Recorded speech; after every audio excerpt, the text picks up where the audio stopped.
Assalamualaikum warahmatullahi wabarakatuh. Alhamdulillahirrahmanirrahim. Allahumma shalli ala sayyidina Muhammad wa ala sayyidina Muhammad. Amma ba'du. Pemirsa, jumpa lagi di channel Islam Madinah. Kali ini kami akan membahas tentang sejarah singkat Palestina Israel. Kemudian tentang tanah yang dijanjikan, Zionis vs anti Zionis, deklarasi Balfour, kemudian bagaimana sikap kita.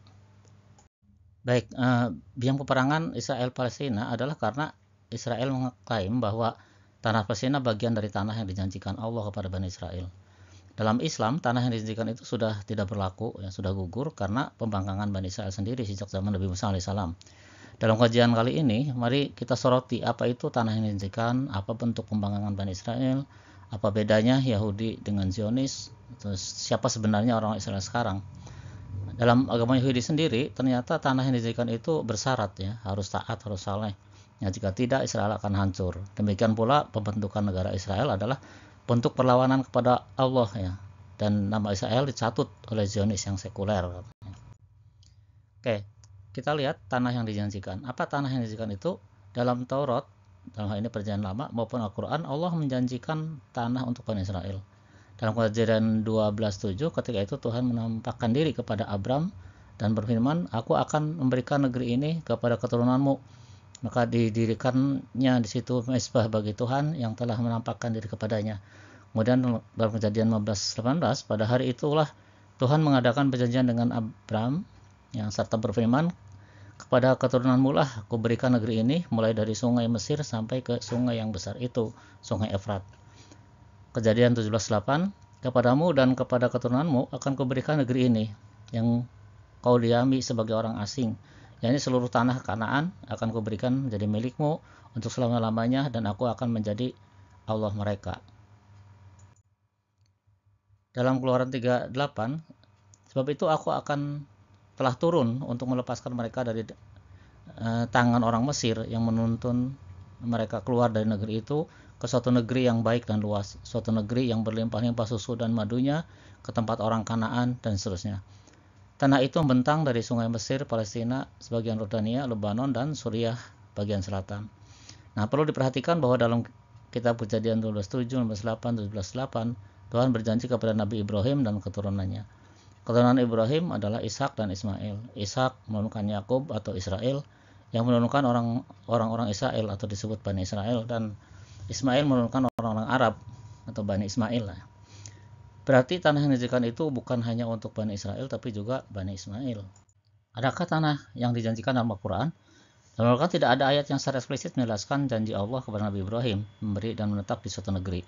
Namun ada kisah penindasan Fir'aun kepada Bani Israel dan Allah menjanjikan pada orang yang sabar. A'udzubillahi minasyaitonirrajim. Wa nuridu an namunna 'alal ladzina istud'ifu fil ardi wa naj'alahumul a'immata wa naj'alahumul warithin. Dan kami hendak memberi karunia kepada orang-orang yang tertindas di bumi Mesir dan hendak menjadikan mereka pemimpin dan menjadikan mereka orang-orang yang mewarisi bumi. Al-Qasas ayat 5. Kemudian Allah memenuhi janji itu. Awrathanal qaumal ladzina kanu yustad'afuna masyariqal ardi wa maghribahal lati barakna fiha wa tammat kalimatu rabbikal husna ala bani Israil bima sabaru. Kami wariskan kepada kaum yang selalu tertindas itu bumi bagian timur dan bagian baratnya, yaitu negeri Fir'aun, yang telah kami berkahi. Dengan demikian telah sempurnalah firman Tuhanmu yang baik itu sebagai janji untuk Bani Israel disebabkan kesabaran mereka. Al-A'raf 137.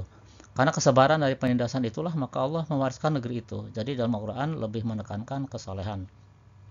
Dalam Al-Isra 104 Allah berfirman, Waqulna min ba'di bani Israil askunul arda fa idza jaa wa'dul akhirati jina bikum lafifa. Setelah itu kami berfirman kepada Bani Israel, tinggallah di negeri ini. Apabila janji kebangkitan datang, niscaya kami kumpulkan kamu dalam keadaan bercampur baur. Jadi dalam Al-Quran juga ada bahwa Allah mengumpulkan mereka kembali ke Palestina, tapi sebagai tanda kehancuran. Kemudian apakah janji itu tanpa syarat dan permanen? Nah, ternyata bersyarat. Dalam Ulangan 28:1, jika engkau baik-baik mendengarkan suara Tuhan Allahmu dan melakukan dengan setia segala perintahnya yang kusampaikan kepadamu pada hari ini, maka Tuhan Allahmu akan mengangkat engkau di atas segala bangsa di bumi. Dalam 28:15-nya, tetapi jika engkau tidak mendengarkan suara Tuhan Allahmu dan tidak melakukan dengan setia segala perintah dan ketetapannya yang kusampaikan kepadamu pada hari ini, maka segala kutuk ini akan datang kepadamu dan mencapai engkau. Dan dalam 28:20, Tuhan akan mendatangkan kutuk, huru-hara, dan penghajaran ke antaramu dalam segala usaha yang kau kerjakan sampai engkau punah dan binasa dengan segera karena jahat perbuatanmu, sebab engkau telah meninggalkan aku. Dalam 28:63, seperti Tuhan bergirang karena engkau untuk berbuat baik kepadamu dan membuat kamu banyak, demikianlah Tuhan akan bergirang karena kamu untuk membinasakan dan memunahkan kamu, dan kamu akan dicabut dari tanah kemana engkau pergi untuk mendudukinya. Dan dalam 28:64, Tuhan akan menyerahkan engkau ke antara segala bangsa dari ujung bumi ke ujung bumi. Di sanalah engkau akan beribadah kepada Allah lain yang tidak dikenal olehmu maupun oleh nenek moyangmu, yakni kepada kayu dan batu. Jadi jelas syaratnya adalah tetap mentaati Tuhan, ya. Jika tidak akan menjadi sebaliknya, bahkan akan hina dan musyrik. Kemudian tentang pembangkangan Bani Israel. Lalu bagaimana Bani Israel, apakah taat atau membangkang? Dalam Bilangan 13 dikisahkan Nabi Musa memerintahkan 12 kepala suku Bani Israel untuk mengintai Kanaan sebelum masukinya. Dalam Bilangan 13:2, suruhlah beberapa orang mengintai tanah Kanaan yang akan kau berikan kepada orang Israel. Dari setiap suku nenek moyang mereka haruslah kau suruh seorang, semuanya pemimpin-pemimpin di antara mereka. Kemudian dalam 13:27, mereka menceritakan kepadanya, kami sudah masuk ke negeri kemana kau suruh kami, dan memang negeri itu berlimpah-limpah susu dan madunya, dan inilah hasilnya. Kemudian dalam 13:8, hanya bangsa yang diam di negeri itu kuat-kuat, dan kota-kotanya berkubu dan sangat besar, juga keturunan Enak telah kami lihat di sana. Dalam 13:30-nya, kemudian Kaleb mencoba menenteramkan hati bangsa itu di hadapan Musa. Katanya, tidak, kita akan maju dan menduduki negeri itu, sebab kita pasti akan mengalahkannya. Setelah kembali mengintai, mereka melaporkan ke Nabi Musa, dan hanya Kaleb dan Yosua yang memberi harapan positif, tetap masuk ke Palestina dan akan mengalahkannya. Namun Bani Israel menangis dan menolak dan kembali ke Mesir. Dalam 14:1-nya, lalu segenap umat itu mengeluarkan suara nyaring, dan bangsa itu menangis pada malam itu. Bersungut-sungutlah semua orang Israel kepada Musa dan Harun, dan segenap umat itu berkata kepada mereka, sekiranya kami mati di tanah Mesir atau di padang gurun ini. Mengapakah Tuhan membawa kami ke negeri ini, supaya kami tewas oleh pedang, dan istri serta anak-anak kami menjadi tawanan? Bukankah lebih baik kami pulang ke Mesir? Dan mereka berkata seorang kepada yang lain, baiklah, kita mengangkat seorang pemimpin, lalu pulang ke Mesir. Lalu sujudlah Musa dan Harun di hadapan mata seluruh jemaah Israel yang berkumpul di situ. Tapi Yosua bin Nun dan Kaleb bin Yefun, yang termasuk orang-orang yang telah mengintai negeri itu, mengoyakkan pakaiannya dan berkata kepada segenap umat Israel, negeri yang kami lalui untuk diintai itu adalah luar biasa baiknya. Jika Tuhan berkenan kepada kita, maka Ia akan membawa kita masuk ke negeri itu dan akan memberikannya kepada kita, suatu negeri yang berlimpah-limpah susu dan madunya. Hanya janganlah memberontak kepada Tuhan, dan janganlah takut kepada bangsa negeri itu, sebab mereka akan kita telan habis. Yang melindungi mereka sudah meninggalkan mereka, sedang Tuhan menyertai kita. Janganlah takut kepada mereka. Lalu segenap umat itu mengancam hendak melontari kedua orang itu dengan batu, tetapi tampaklah kemuliaan Tuhan di kemah pertemuan kepada semua orang Israel. Tuhan berfirman kepada Musa, berapa lama lagi bangsa ini menista aku, dan berapa lama lagi mereka tidak mau percaya padaku, sekalipun sudah ada segala tanda mukjizat yang kulakukan di tengah-tengah mereka. Jelaslah mereka menolak masuk Palestina yang menyebabkan Allah murka. Inilah bukti pembangkangan Bani Israel yang menganulir janji Allah sesuai Ulangan 28. Tentang pembangkangan Bani Israel, adakah hal itu dikisahkan dalam Al-Quran? Dalam Al-Maidah 21 dikisahkan, ya qaumi dukhulul ardhal muqaddasata allati kataballahu lakum wa la tartaddu ala adbarikum fatanqalibu khasirin. Wahai kaumku, masuklah ke tanah suci Baitul Maqdis yang telah Allah tentukan bagimu, Palestina, dan janganlah berbalik ke belakang karena takut kepada musuh. Nanti kamu menjadi orang-orang yang rugi. Tapi kaumnya menolak. Qalu ya Musa, inna fiha qauman jabbarin wa inna lan nadkhulaha hatta yakhruju minha. Fa yakhruju minha fa inna dakhilun. Mereka berkata, wahai Musa, sesungguhnya di dalamnya negeri itu ada orang-orang yang sangat kuat dan kejam. Kami tidak akan masukinya sebelum mereka keluar. Jika mereka keluar dari sana, kami pasti akan masuk. Dalam Al-Maidah 22. Kemudian Kalib dan Yosua berkata, qala rajulani minal ladzina yakhafuna an'ama Allahu 'alaihim adkhulu 'alaihimul bab fa idza dakhaltumuhu fa innakum ghalibun wa 'alallahi fatawakkalu in kuntum mu'minin. Berkatalah dua orang laki-laki di antara mereka yang bertakwa, yang keduanya telah diberi nikmat oleh Allah. Masukilah pintu gerbang negeri itu untuk menyerang mereka, penduduk Baitul Maqdis. Jika kamu masukinya, kamu pasti akan menang. Bertakwalah hanya kepada Allah jika kamu orang-orang mukmin. Al-Maidah 23. Lagi-lagi Bani Israel menolak. Qalu ya Musa inna nadkhulaha abadan ma damu fiha fadhhab anta wa rabbuka faqatila innaha huna qa'idun. Mereka berkata, wahai Musa, sesungguhnya kami sampai kapanpun tidak akan memasukinya selama mereka masih ada di dalamnya. Oleh karena itu, pergilah engkau bersama Tuhanmu, lalu berperanglah kamu berdua, sesungguhnya kami tetap berada di sini saja. Al-Maidah 24. Nabi Musa mengadu kepada Allah, qala rabbi inni la amliku illa nafsi wa akhi fafruq bainana wa bainal qaumil fasiqin. Dia Musa berkata, ya Tuhanku, aku tidak mempunyai kekuasaan apapun kecuali atas diriku sendiri dan saudaraku. Oleh sebab itu, pisahkanlah antara kami dan kaum yang fasik itu. Al-Maidah 25. Akhirnya Allah mengutuk mereka. Qala fa innaha muharramatun 'alaihim arba'ina sanah yatihuna fil ard fala ta'sa 'alal qaumil fasiqin. Allah berfirman, jika demikian, sungguhnya negeri itu terlarang buat mereka selama 40 tahun. Selama itu mereka akan mengembara kebingungan di bumi. Maka janganlah engkau Musa bersedih atas nasib kaum yang fasik itu.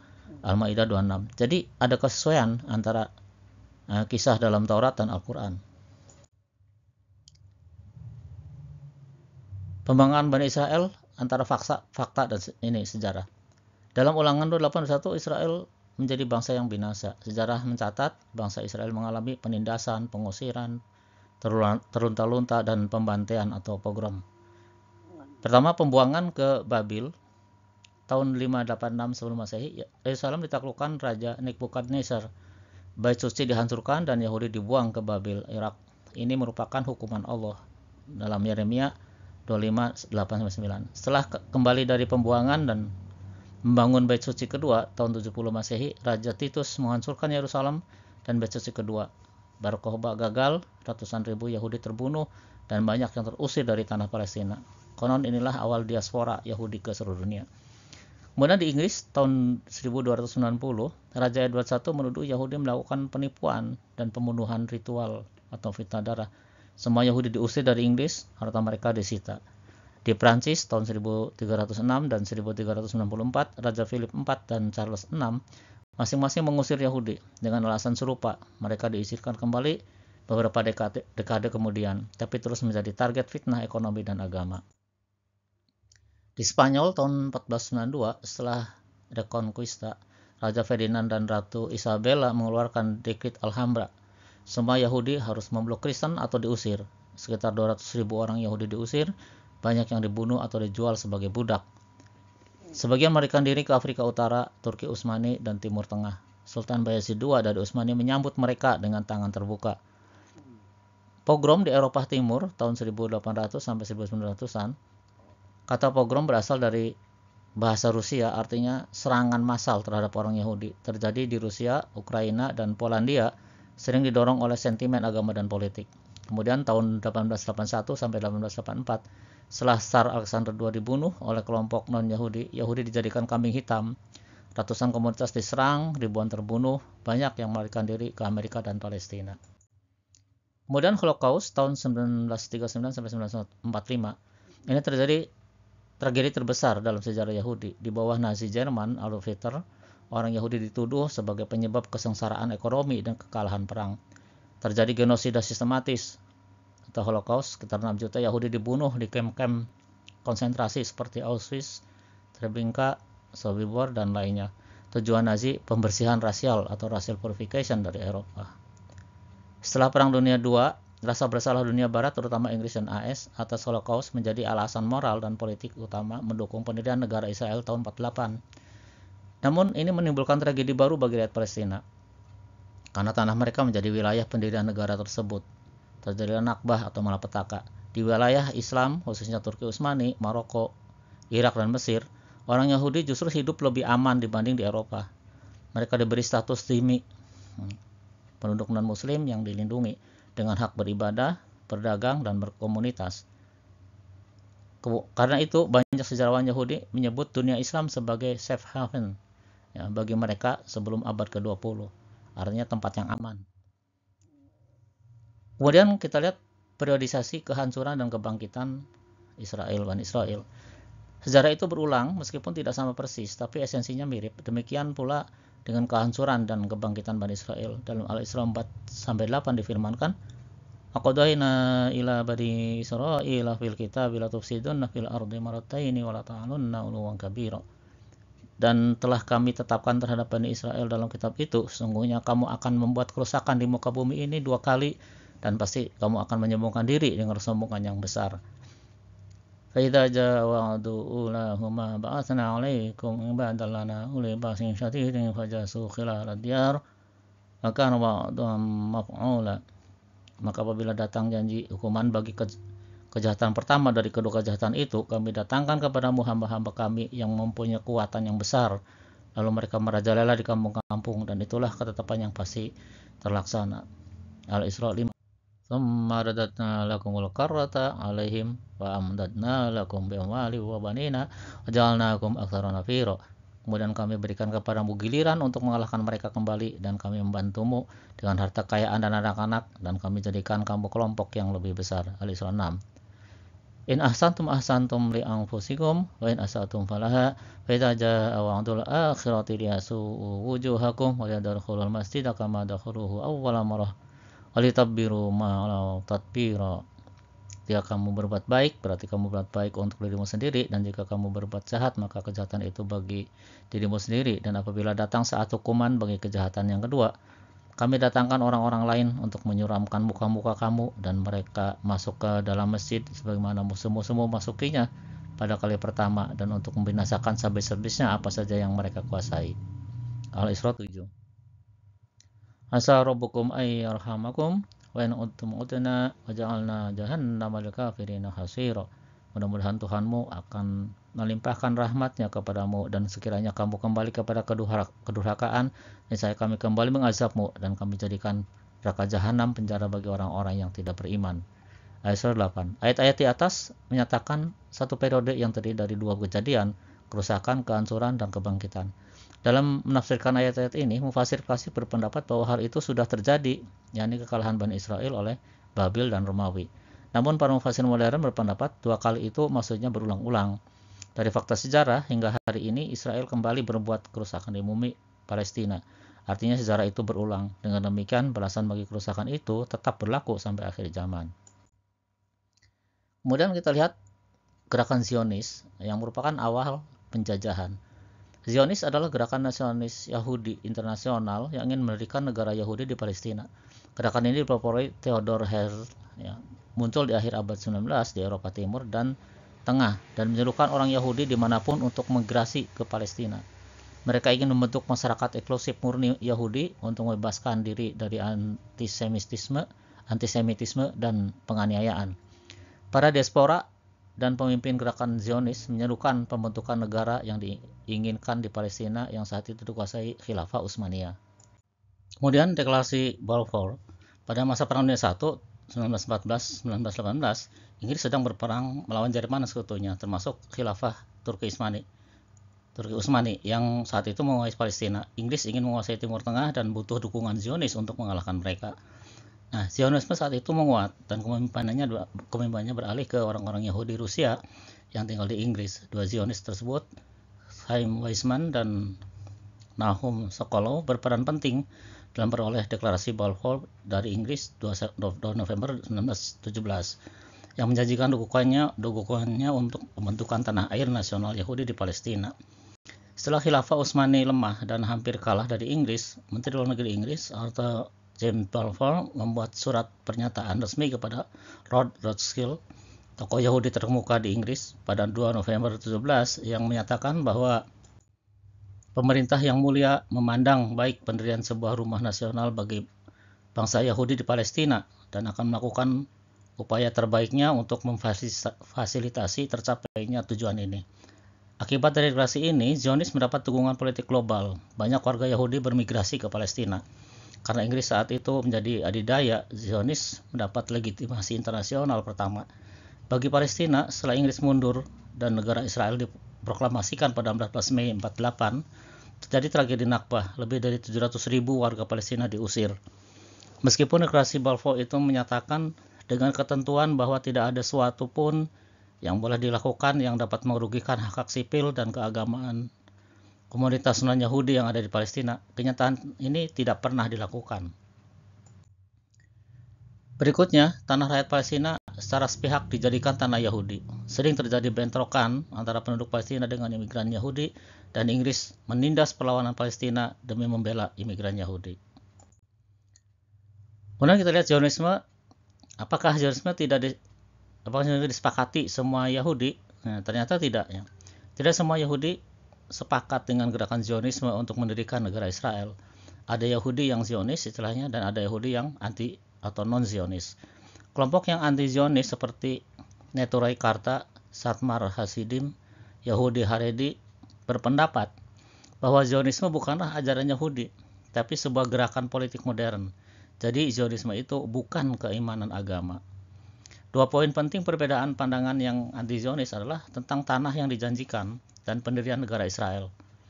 Dalam Talmud Traktat Ketubot halaman 115 ayat 11a, sumber utama ajaran Yahudi klasik, mereka menolak pendirian negara Israel sebelum datangnya Mesias atau Al-Masih.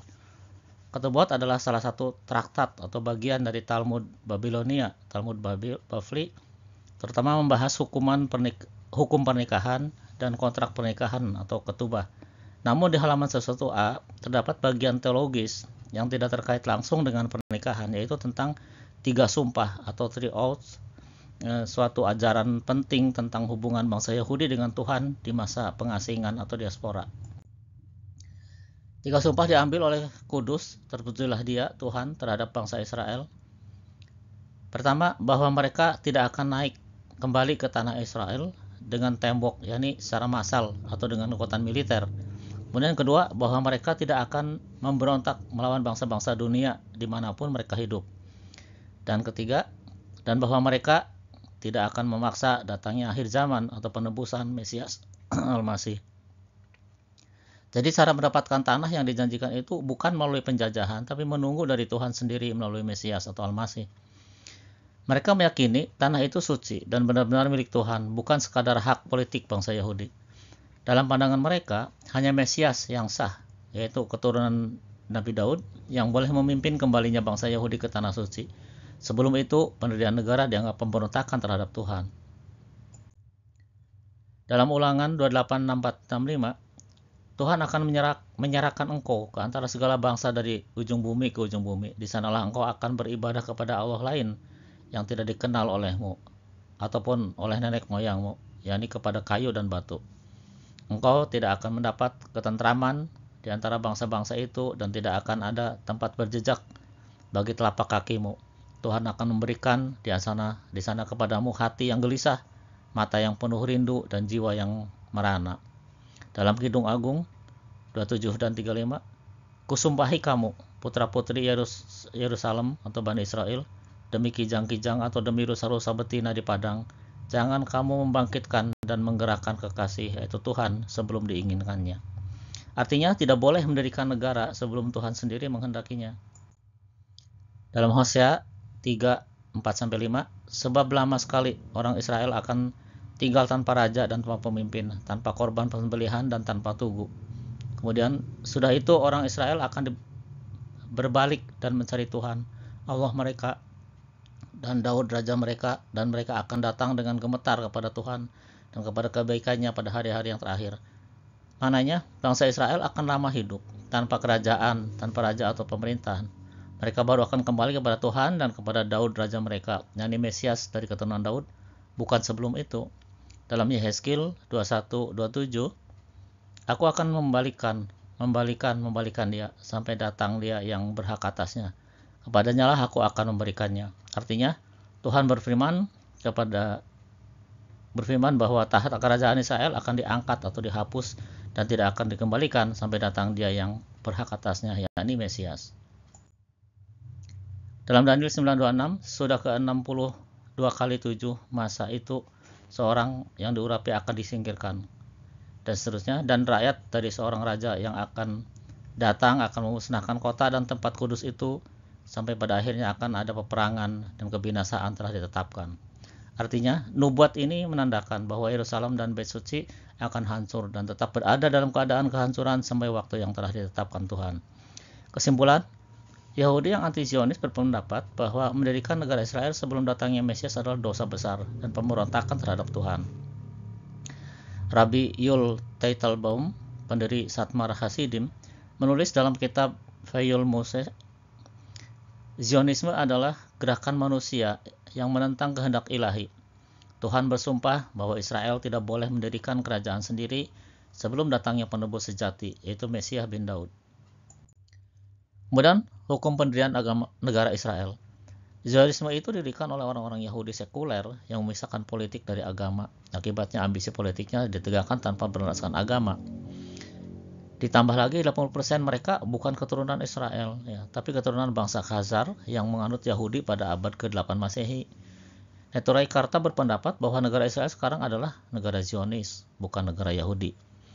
Kata mereka, Zionis kini menuntut agar Palestina mengakui negara Israel sebagai negara Yahudi dan negara bangsa orang Yahudi. Namun penganut Yahudi Taurat sejati di seluruh dunia menyatakan bahwa negara Israel adalah negara Zionis, bukan negara Yahudi. Demikian pula nama Israel adalah nama yang dicatut. Jadi dari sisi agama Yahudi saja, pendirian negara Israel sekarang itu merupakan pelanggaran agama yang dilakukan dengan cara militer dan genosida. Kemudian, siapa pewaris tanah yang dijanjikan? Dalam Mazmur atau Zabur 37, sebab orang-orang yang berbuat jahat akan dilenyapkan, tapi orang-orang yang menanti-nantikan Tuhan akan mewarisi negeri itu. Karena sedikit waktu lagi, maka lenyaplah orang fasik. Jika engkau memperhatikan tempatnya, maka ia sudah tidak ada lagi. Tapi orang-orang yang rendah hati akan mewarisi negeri dan bergembira karena kesejahteraan yang berlimpah-limpah. Sesungguhnya orang-orang yang diberkatinya akan mewarisi negeri, tetapi orang-orang yang dikutukinya akan dilenyapkan. Ini sesuai dengan Al-Anbiya 105. Allah berfirman, "Walaqad katabna fi zaburi min ba'di dzikri annal arda yarithuha ibadiyas shalihun." Sungguh kami telah menuliskan di dalam Zabur setelah tertulis di dalam Az-Zikr bahwa bumi ini akan diwarisi oleh hamba-hambaku yang soleh. Dalam Al-A'raf 128, qala Musa liqaumi ista'inu billahi wasbiru innal arda lillah yarithuha man yasha'u min ibadihi wal 'aqibatul muttaqin. Musa berkata kepada kaumnya, mohonlah pertolongan kepada Allah dan bersabarlah. Sungguhnya bumi ini milik Allah. Dia akan mewariskannya kepada siapa saja yang dia kehendaki di antara hamba-hambanya. Kesudahan yang baik adalah bagi orang-orang yang bertakwa. Tanah yang didirikan bukan hak etnis tertentu, tapi siapa saja hamba Allah yang taat dan soleh. Kesudahan yang baik ya, bagi orang yang bertakwa. Happy ending. Kemudian status Palestina dalam Islam. Palestina itu penting bagi Islam karena ada Masjidil Aqsa ya, yang menjadi kiblat pertama dan titik transit Isra Mi'raj Nabi Muhammad SAW. Palestina diwariskan Allah kepada orang soleh yang umat Islam. Sebagai agama terakhir, Islam mewarisi agama sebelumnya. Artinya dalam pandangan Allah, umat Islamlah pewaris tanah itu sebagai umat yang soleh, dan memang saat itu tidak ada umat yang besar yang membentuk suatu komunitas jamaah yang kuat selain umat Islam. Sejak zaman Khalifah Umar bin Khattab, tanah Palestina berstatus tanah wakaf Islam, dalam arti sudah tidak bisa dimiliki agama lain selain Islam. Sesuai fatwa lembaga-lembaga Islam, umat Islam wajib mempertahankan status ini. Ya, sebab kalau sampai direbut penjajah, Masjid Al-Aqsa mungkin bisa hilang. Jika Masjid Al-Aqsa hilang, maka orang akan mempertanyakan Al-Isra ayat 1. Sekarang antara Israel dan Hamas, mana yang soleh? Kemudian bagaimana sikap kita?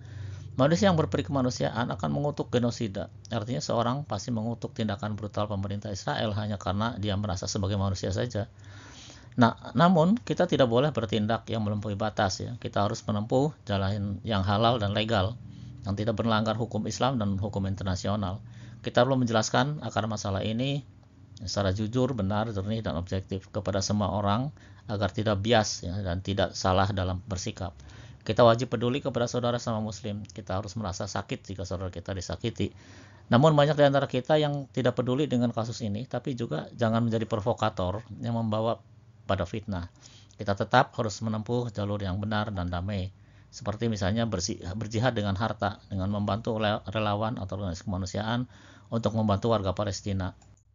Kemudian terus mengkampanyekan dukungan ke semua pihak untuk memberi tekanan kepada pemerintah Israel, berusaha semaksimal mungkin memboikot produk yang berafiliasi dengan pemerintah Israel, ikut serta melakukan protes, demo terhadap tindakan pemerintah Israel.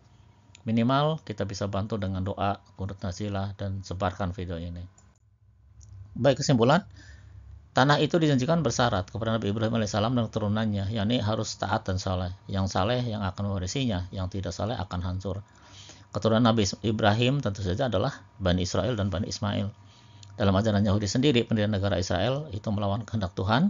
Dalam Islam, membunuh satu orang saja seperti membunuh manusia seluruhnya, apalagi genosida. Nah, rakyat Palestina, Gaza terutama, diblokade dari bantuan luar dan dibiarkan mati kelaparan. Tidak sempurna iman salah seorang di antara kalian sampai ia mencintai untuk saudaranya apa yang ia cintai untuk dirinya sendiri. Sahihain. Kita wajib bertindak, tapi harus secara halal dan legal, dan jangan biarkan video ini berhenti di tangan Anda. Sebagai penutup, Allah alam, hanya Allah yang maha mengetahui. Bantu kami dengan subscribe, semoga bermanfaat. Billahi taufiq wal hidayah. Wassalamualaikum warahmatullahi wabarakatuh.